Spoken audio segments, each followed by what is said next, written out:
A paz do Senhor, seja bem-vindo ao EBD em Foco, meu nome é Herberson. Vou fazer agora um comentário da lição número 7 da revista CPAD do quarto trimestre do ano 2019, a lição que traz como título Davi é ungido rei. Isso mesmo, se você é professor da EBD, está usando essa revista da CPAD, está ministrando essa lição número 7, ou quer entender mais sobre essa unção de Davi, sobre o que é a unção no Antigo Testamento, unção no Novo Testamento, assista essa aula. Bem, se você é acostumado a assistir o canal do EBD em Foco, você sabe que nós postamos toda semana um comentário da lição, fazendo aí um comentário passo a passo. Esse comentário que a gente posta toda semana, ele é com o slide, eu não apareço, sai apenas a minha voz.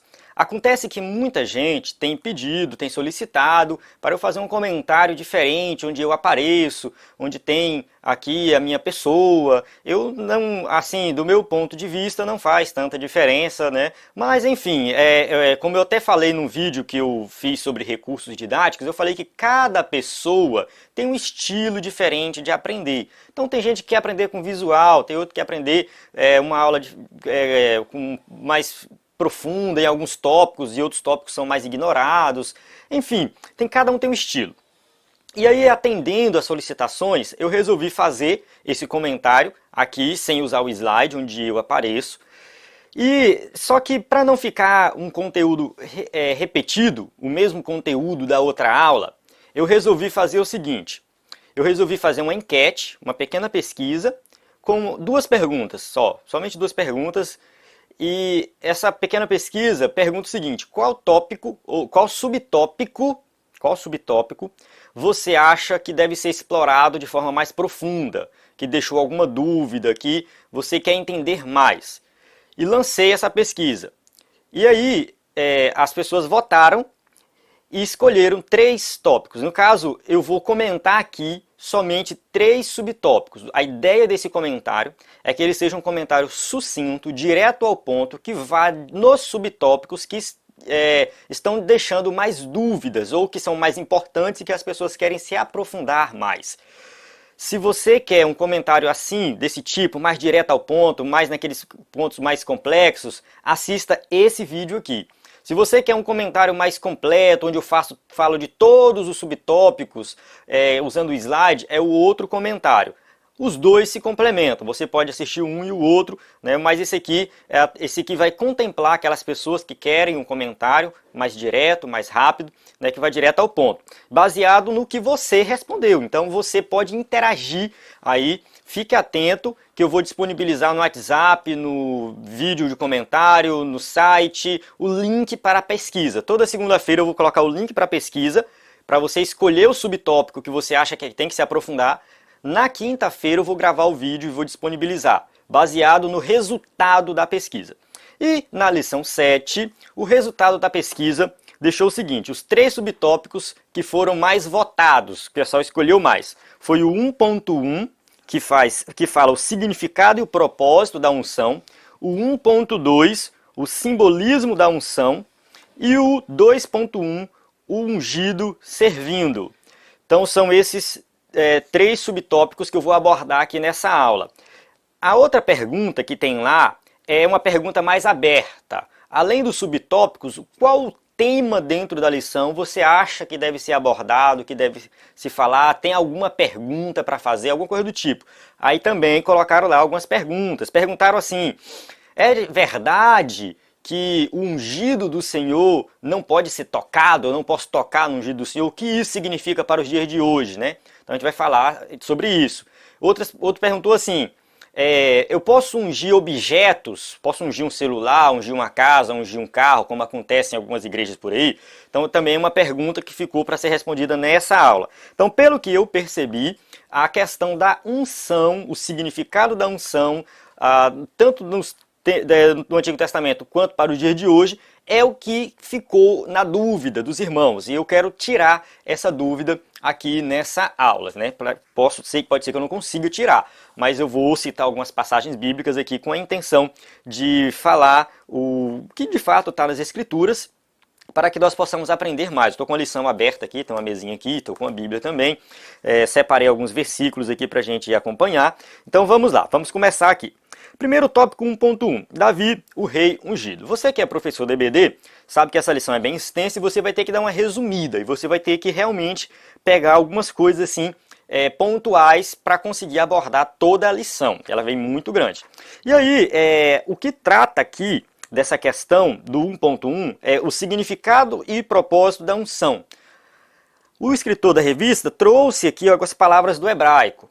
A questão do hebraico é um pouco complicada para o professor de EBD, que a maioria dos professores de EBD são leigos, no sentido de que eu também sou leigo com relação a grego e hebraico, apesar de estudar teologia, já fiz disciplina de grego e de hebraico, mas eu não sou especialista na área, eu me considero um leigo nessa área, e porque é muito difícil, de fato, se você não se dedicar para aquilo ali, você não aprende de forma completa, profunda. Então, o que eu aconselho? Não fique perdendo muito tempo, divagando sobre o significado das palavras. Vá direto ao ponto. Nesse caso aqui, o que a gente tem? A palavra machá, porque ele coloca a palavra suki, mas já que suki do hebraico é aleifo, não é estudado de forma profunda na lição, eu até ignoro isso e recomendo você ir direto para a palavra machá. Machá, um verbo do hebraico, significa ungir. Então ungir é derramar óleo, passar óleo, ungir o corpo, passar óleo no corpo, ungir a cabeça, colocar óleo na cabeça, derramar óleo na cabeça.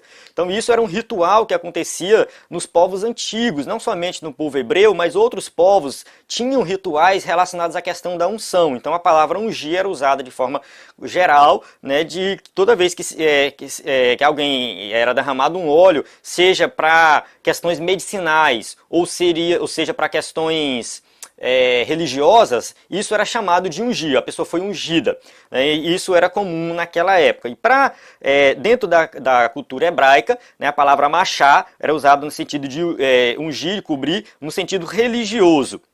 E daí veio Mashiach, que é ungido, e deu origem à palavra Messias. É isso que a gente precisa saber. Machá, ungir, o verbo Mashiach, né, segundo o escritor aqui, o substantivo, Messias, é alguém que é ungido, uma pessoa que é ungida. Então, o ungido, esse é um substantivo, o ungido, Mashiach, que aí, no decorrer da história, adaptou-se para a língua portuguesa Messias, né? Messias. Então, Messias vem de Mashiach, que significa ungido. No grego, a palavra ungir, o verbo ungir é krio, né? É equivalente a machá. E daí veio Christus, que é o ungido. Jesus Cristo é Jesus, o ungido de Deus. A gente pode complementar assim, o ungido de Deus. Então, Iesu Christo ton Theo, né, do grego. Jesus Cristo, ungido de Deus. Então, daí veio a palavra Cristo. Então, Cristo significa ungido, Messias significa ungido. Cristo vem do grego, Messias vem do hebraico. Certo? Fechou aí, não precisa mais nada em relação a essas palavras. Vamos lá. O que era unção no Antigo Testamento? O Antigo Testamento relata vários momentos de unção. Não vou dizer tipos de unção, mas é assim. A unção acontecia com o sacerdote. Êxodo 30:30. Fala assim, também ungirás Arão e seus filhos e os consagrarás para que me oficiem como sacerdotes. Então tinha a unção sacerdotal. Tinha a unção de rei, que é o que a gente está estudando, 1 Samuel 16:13, tomou Samuel o chifre do azeite e ungiu no meio dos seus irmãos. E daquele dia em diante o Espírito do Senhor se apossou de Davi, então Samuel se levantou e foi para Ramá. Então tem a unção de rei, onde aqui a gente vê Samuel ungindo Davi. E tem a unção de profeta, que não é muito comum.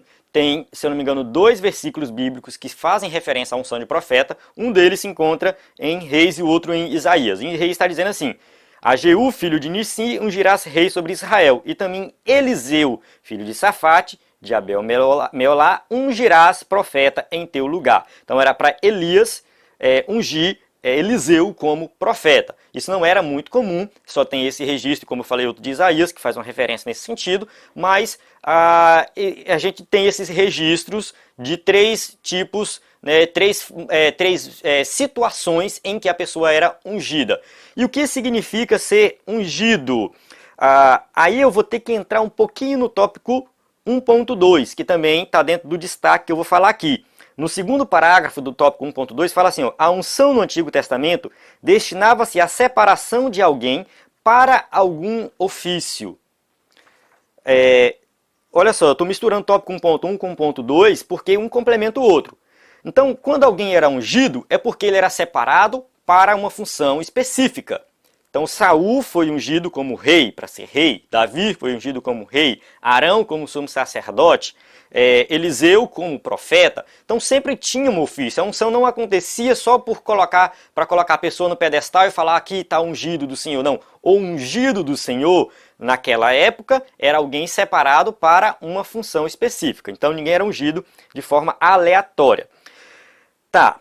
Aí no tópico 1.1, fala assim, no final do tópico 1.1, nesse sentido, o ato da unção busca mostrar que a pessoa ou objeto ungido fora especialmente separado para o serviço de Deus, torna-se assim intocável. Aí entra aquela questão de não tocarás no ungido do Senhor. Quando a gente lê esse texto de Samuel, 1 Samuel 24:6, está falando da situação em que Davi poderia matar Saul, e ele não mata Saul. Apesar de Saul estar perseguindo ele, Saul estava enlouquecendo, tinha sido reprovado por Deus, estava todo errado. Mas mesmo assim Davi falou assim, eu não vou tocar, ou seja, eu não vou matar o ungido do Senhor. Por quê? Porque ele foi separado específico para essa obra. No momento certo, Deus vai tirar ele e eu serei rei. O pensamento de Davi, né? Davi não fala isso, mas era o pensamento dele. Davi tinha sido ungido rei, e ele sabia que seria no momento de Deus. Então Davi não quis dar aquela ajudinha para Deus, como a gente quer fazer de vez em quando, né? Deus me prometeu isso, eu vou ajudar Deus aqui, vou acelerar o processo. Ele resolveu esperar.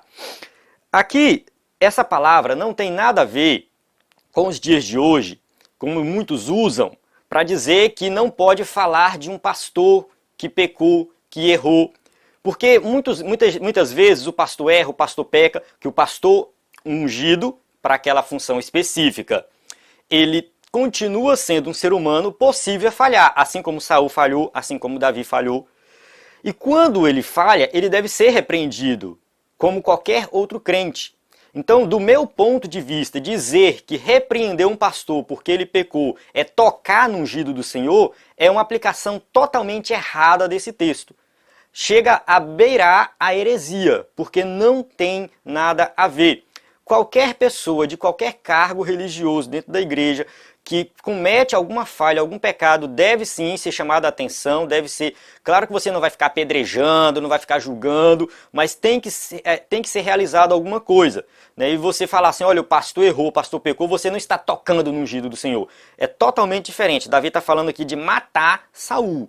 Matar Saul. E Saul foi repreendido porque errou, Davi foi repreendido porque errou. Isso é totalmente normal, era totalmente normal ser repreendido porque pecou, porque feriu o princípio bíblico da obediência a Deus, então vai ser repreendido. Então, dizer que alguém que é ungido não é intocável é algo totalmente errado. Eu não concordo com isso. Não concordo com isso. Até mesmo porque a gente vai entrar agora na questão do Novo Testamento. O que significa unção no Novo Testamento?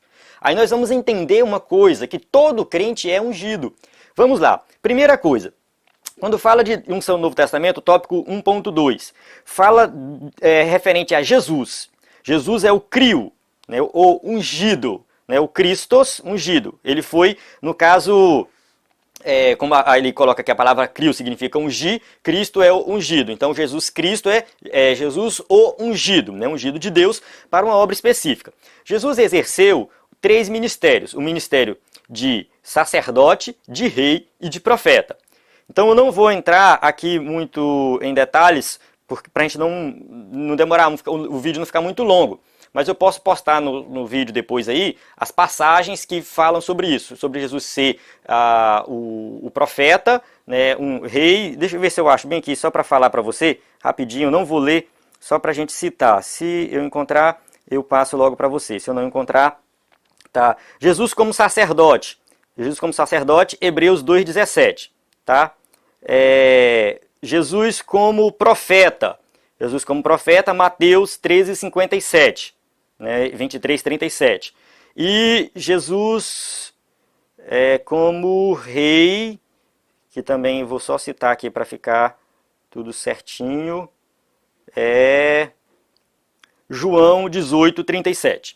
Então são 3 passagens que você pode ver, Jesus como sacerdote, como rei, como profeta, tá?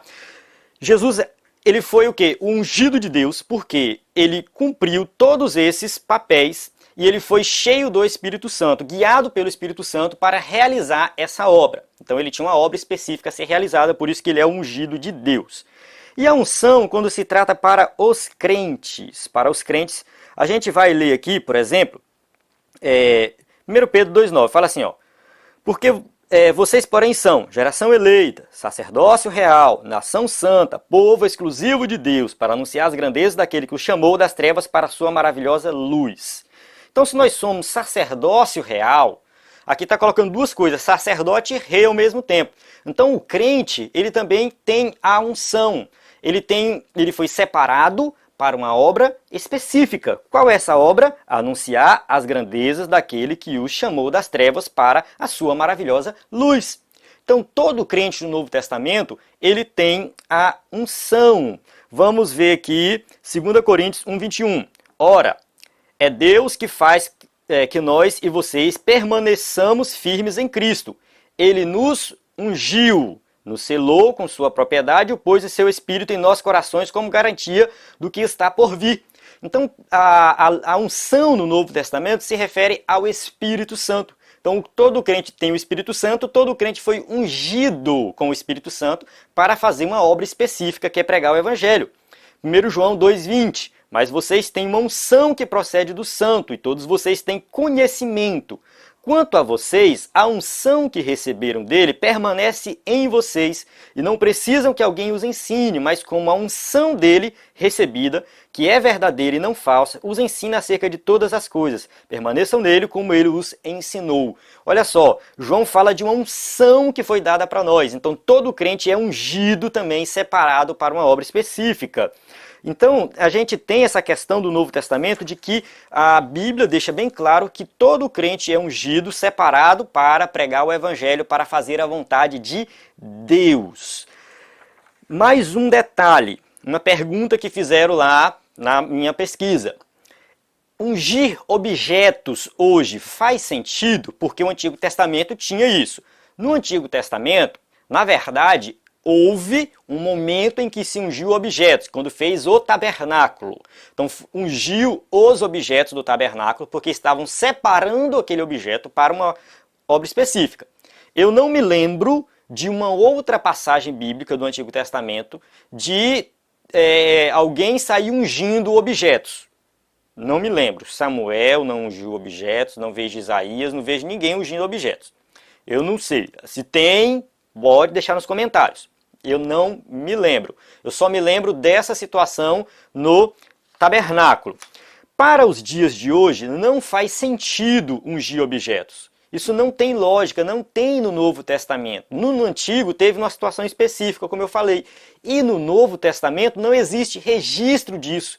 Então, a gente tem que parar um pouco com esse simbolismo exagerado, né? Ah, vou ungir meu carro, vou ungir minha casa. Não, a gente ora, apresenta diante de Deus, mas ungir, passar óleo, isso não tem nenhum efeito. Isso acaba até se misturando um pouco com misticismo, com magia, enfim, mistura até com coisas de outras religiões. Então eu não concordo com isso, porque a gente não tem base bíblica para dizer que a gente pode ungir objetos. E ungir enfermos, ungir alguém quando é separado para ser pastor, para alguma coisa.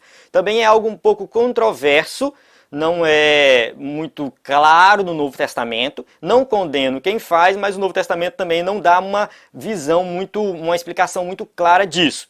No trecho de Tiago 5,14 fala assim, ó, entre vocês há alguém que está doente, que ele mande chamar os presbíteros da igreja para que estes orem junto a ele e o unjam com óleo em nome do Senhor. A oração feita com fé curará o doente. O Senhor levantará e se houver cometido os pecados, ele será perdoado.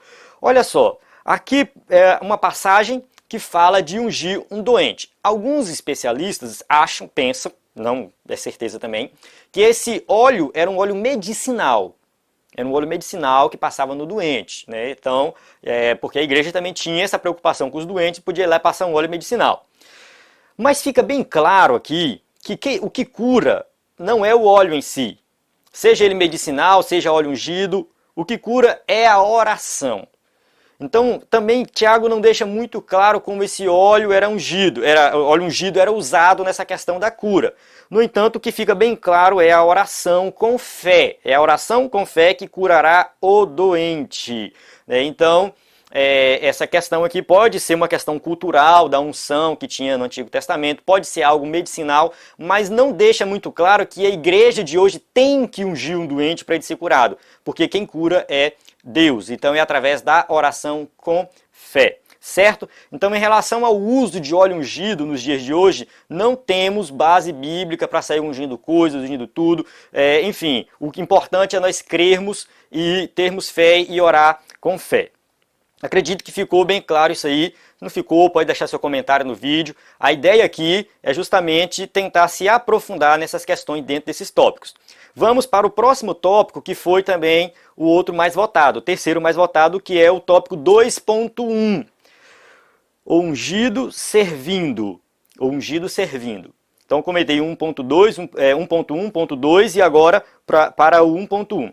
Aqui nesse tópico 1.1 fala de Davi, que foi ungido, e mesmo depois de ungido ele continuou servindo, ele continuou tocando para Saul, trabalhando para o seu pai. Ele não se considerou alguém mais especial do que os outros, ele não considerou que ele era melhor do que os outros. Então esse tópico ele deixa bem claro essa questão de que quem é ungido foi separado para servir mais do que os outros. Então não fique pensando que você foi ungido para alguma coisa e você vai ficar de braços cruzados. Até mesmo, como eu falei, o Novo Testamento deixa claro que todo crente é ungido. Então todos nós somos ungidos. Então se todos nós somos chamados para uma obra, todos nós somos chamados para servir. Jesus veio para servir, deixou o exemplo. Então o que fique bem claro isso, que todos nós somos ungidos e todos nós temos que servir uns aos outros e ponto final. A unção, porque eu fui ungido pastor, tudo bem. Fui ungido pastor, fui ungido pastor, diácono, presbítero, tudo bem. Para servir mais, não para ficar no pedestal achando que é melhor do que os outros. E algo que talvez deixou aqui muita dúvida nesse tópico é o seguinte, uma dúvida que até comentaram lá na minha pesquisa. No relato do encontro de Davi com Saul, deve-se entender que tais acontecimentos não se seguem em ordem cronológica. O escritor da revista, para mim, ele foi infeliz, o pastor Ziel, até tem entrevista com ele aí, se você não assistiu, assista lá. É muito boa mesmo, ele deu muitas dicas interessantes, mas eu acho que ele não foi feliz em colocar esse comentário aqui, porque isso aqui não acrescenta em nada o entendimento e a aplicação para os crentes da igreja.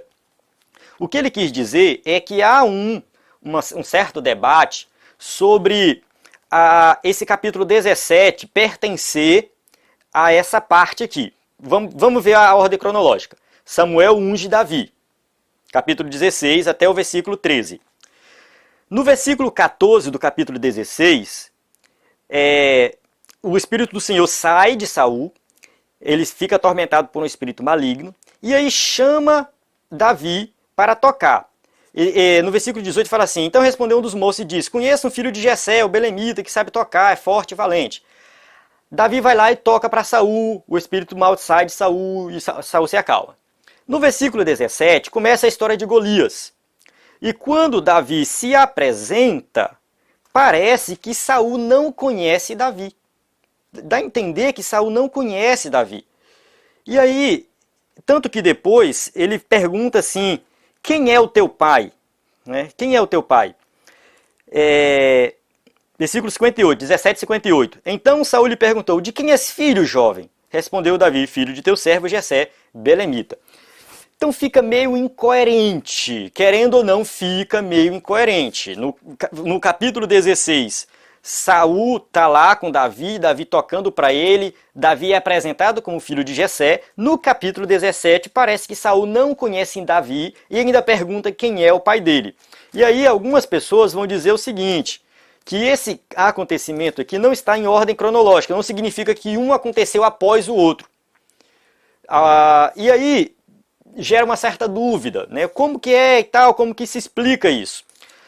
Tem duas formas de explicar. Uma forma é o seguinte, dizer que esse capítulo 17, ele foi escrito por alguém que registrou o acontecimento de Davi e Golias, e depois, no processo de compilação, ou seja, quando organizou o livro, inseriram aqui, falando, vamos colocar aqui, que encaixa aqui.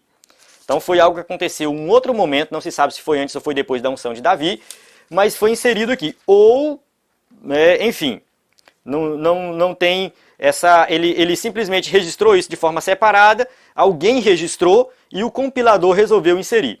Outros vão dizer que, na verdade, o escritor não tinha a intenção de escrever algo em ordem cronológica e resolveu escrever de forma independente esse capítulo 17, meio independente do restante do que ele já tinha escrito. Faz sentido isso? Faz sentido porque se você lê os evangelhos não foram escritos de forma cronológica. Os evangelhos têm um propósito de apresentar Jesus, seus ensinamentos e a sua obra, a sua missão. É isso. São teológicos. Então, se você comparar os 3 evangelhos, Mateus, Marcos e Lucas, 4 evangelhos, e João também, que o João é o mais diferente de todos, né? Mais Mateus, Marcos e Lucas, que são os parecidos, são chamados sinóticos. Se você comparar eles 3, tem acontecimentos que um acontece numa coisa, outro acontece em outra. Às vezes Jesus conta uma parábola numa situação, no outro conta em outra situação. Então, fica...